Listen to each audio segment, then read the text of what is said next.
to Who Are the People in Your Neighborhood, the Popcorn Paradox podcast. It's your host, Karsyn. And Annisten. As the years go by, everything gets more advanced. Computers, phones, cameras, and movies. So today, we're doing a deep dive into the differences between pre-2000s and post-2000s movies, starting with the genre, adventure. I'm doing pre-2000s movies. And I'm doing post-2000s movies. Warning, this will contain spoilers. The first movie up today is Rogue One, a Star Wars story.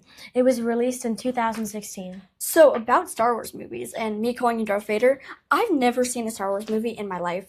My movie, Labyrinth, was made in 1984 and followed a main character, Sarah, trying to get her baby stepbrother, Toby, back from the Goblin King, which is like the main antagonist. So she goes through the labyrinth, which is like a giant maze, and she gets help from friends along the way until she gets her baby brother back.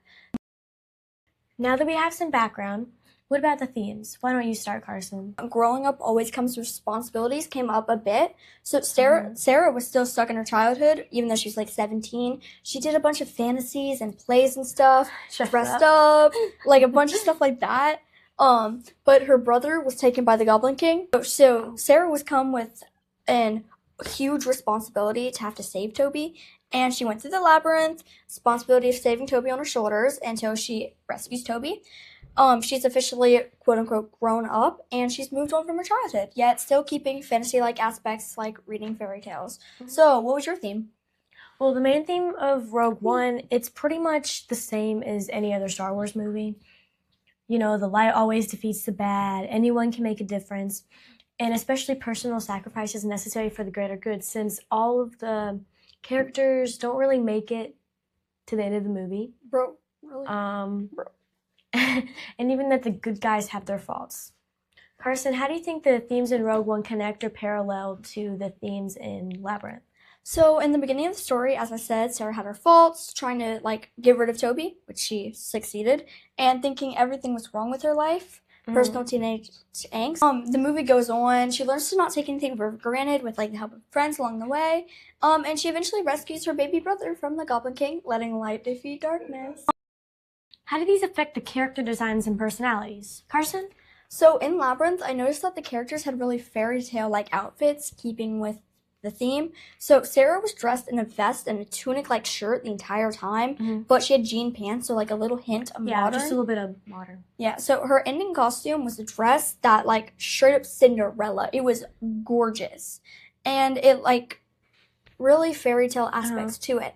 The other characters, though, were mainly robots, I think, created robots, because they were monster creatures. So their designs had kind of, a similar feel, like the Seven Dwarfs almost. So what about your costumes? Well, the first thing that I noticed in Rogue One is that all of the rebels, pretty cliche, they had extremely shabby and patched clothes, while the Empire's clothes were much more uniform and they just looked more put together as a whole. Yes, military versus rebel, kind of obvious. And diving deeper, it was also noticeable the higher-ranking rebels, like the senators, they had nicer clothing.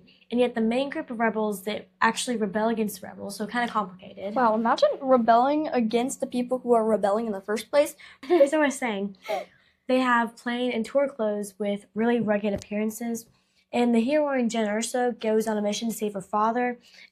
She gets the plans, and the other two main characters is Cassian Andor and his droid, which at first none of these three characters really wanted to be, that hero. And they were just out for themselves. But about halfway through the movie, they seem to be gaining their confidence and ignore the rebel leaders and set out with a small band of rogue rebels to retrieve the plans and so that the rebellion can destroy it. I would do that. It sounds fun. And in the end, they complete the hero's journey by essentially just transmitting the plans to the rebels. But not long after that, Death Star blows them up. Wait, bro. It backs right up to New Hope. So, the end of the movie is, 2 seconds before New Hope starts. And they actually mention the mission in A New Hope. So, you really can't change that. So because really need to watch it. That was the first Star Wars movie. So, it's just the canon. Well, that's all for now. Thanks for tuning in, and we hope to see you next time on Who Are the People in Your Neighborhood? The Popcorn Paradox podcast. Turn on that movie and don't let the popcorn burn. Hope you enjoyed it. This is Annisten and Karsyn, unpopping the cinematic paradox, one film at a time.